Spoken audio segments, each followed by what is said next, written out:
instruction manual, the power cable. This is along with the Hotplate stirrer itself.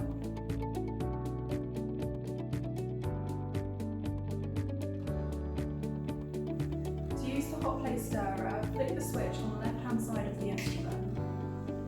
If you're planning on stirring the sample, don't forget to add a magnetic stir bar.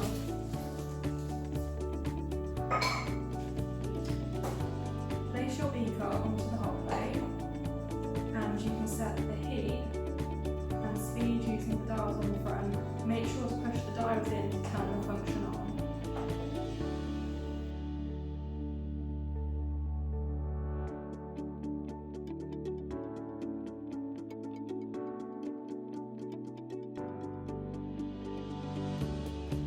The PT1000 temperature probe is an optional accessory. It enables you to monitor the temperature of your sample as opposed to the temperature of the Hotplate itself.